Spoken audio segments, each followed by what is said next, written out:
Hello, welcome back to Roshni's vlogs. അപ്പോൾ ഇന്നത്തെ നമ്മുടെ വീഡിയോ എന്ന് പറയുന്നത് നമ്മുടെ വീട്ടിൽ നിന്ന് തൃപ്പൂണിത്തറ വീട്ടിൽ നിന്ന് പൊൻകുന്നത്തുള്ള വീട്ടിലേക്ക് പോവുകയാണ് കേട്ടോ. അപ്പം വെളുപ്പിന് ഏർലി മോർണിംഗിലാണ് പോകുന്നത്. എനിക്ക് ഭയങ്കര ഇഷ്ടമാണ് ആ സമയത്തെ യാത്ര കേട്ടോ. വലിയ വെയിലൊന്നുമില്ല, നമുക്ക് നമ്മൾ ടയേർഡാവില്ല, വളരെ എന്താ പറയുക, ഹാപ്പി ആയിട്ട് നമുക്ക് പോകാൻ പറ്റും. അതുകൊണ്ട് ഇങ്ങനെയുള്ള യാത്രകളൊക്കെ എപ്പോഴും ഞാൻ ഏർലി മോർണിംഗിലാണ് അറേഞ്ച് ചെയ്യാറുള്ളത്.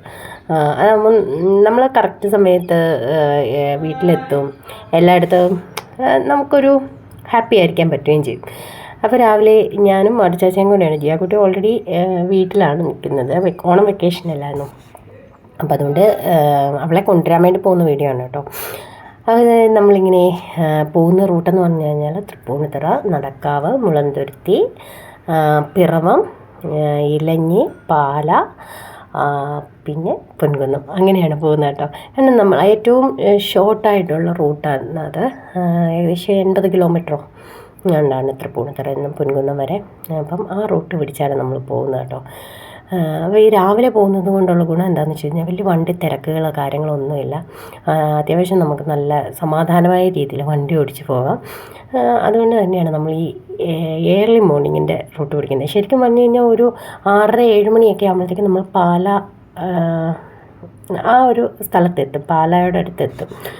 പക്ഷേ ഇത് ഇച്ചിരി ലേറ്റായി എങ്കിലും ഏർലി മോർണിംഗിൽ തന്നെ എത്തുന്നത്. അപ്പം നേരെ ഞാൻ എൻ്റെ വീട്ടിലേക്കാണ് പോകുന്നത് കേട്ടോ.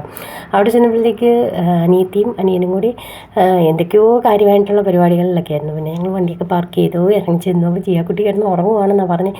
അപ്പം ഞങ്ങൾ വന്ന സന്തോഷത്തിലോടി വന്നു, കെട്ടിപ്പിടിച്ച് ഉമ്മയൊക്കെ തന്ന്. കാരണം ഒരാഴ്ച കൂടിയാണ് ജിയാക്കുട്ടിയെ കാണുന്നത്. എനിക്കും ഭയങ്കര സങ്കടമാണ്. ജിയാക്കുട്ടി വീട്ടിലില്ലെങ്കിൽ ഓഫീസിൽ നിന്ന് ജോലിയൊക്കെ കഴിഞ്ഞ് വീട്ടിലേക്ക് വരാൻ ഭയങ്കര മടിയാണ്.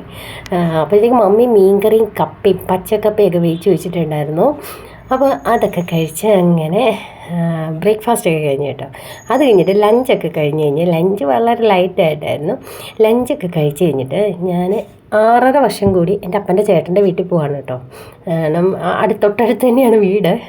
നമ്മൾ ചെല്ലുമ്പം പേരപ്പൻ വീട്ടിലേക്ക് വരാറുള്ളത് കൊണ്ട് നമ്മൾ അങ്ങോട്ട് പോകാറില്ലായിരുന്നു.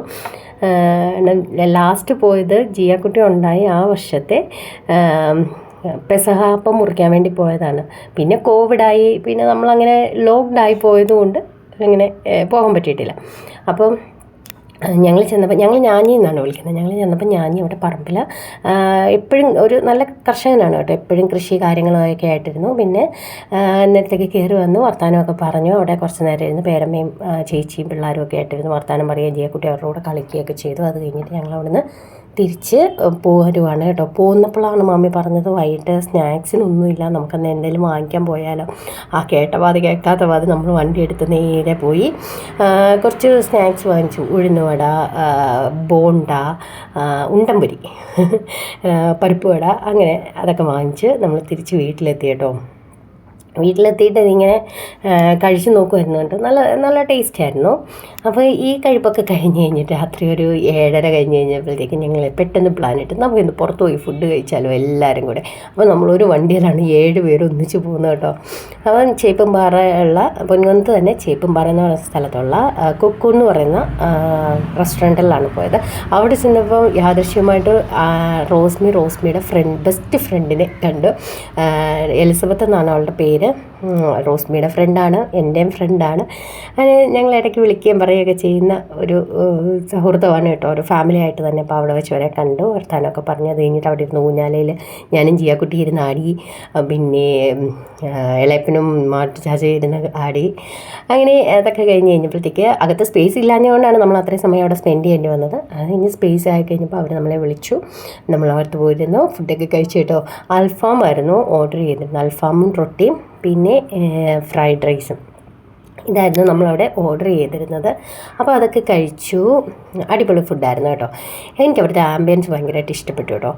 ഒരു റാക്കിൽ കുറേ ഇംഗ്ലീഷ് പുസ്തകങ്ങൾ ഇരിപ്പുണ്ട്. ഇങ്ങനെ ഇംഗ്ലീഷ് വായിച്ചിട്ട് ദഹിക്കാത്തവർക്ക് വേണ്ടി ഇതേ മലയാളം ബുക്കും ഇരിപ്പുണ്ട്, വനിതയും കാര്യങ്ങളുമൊക്കെ. പിന്നെ ഒരു സൈഡിൽ കുറേ കുട്ടി ടോയ്സ് ഇരിപ്പുണ്ട് കേട്ടോ. നമ്മുടെ ജിയാക്കുട്ടി ഭയങ്കരമായിട്ട് ഇഷ്ടപ്പെട്ടു. എടുത്ത് കാണിക്കാമെന്നൊക്കെ ചോദിച്ചു, ഞാൻ കാണിച്ചില്ല കേട്ടോ. അപ്പോൾ നമുക്ക് അടുത്ത വ്ലോഗിൽ കാണാം. ബൈ.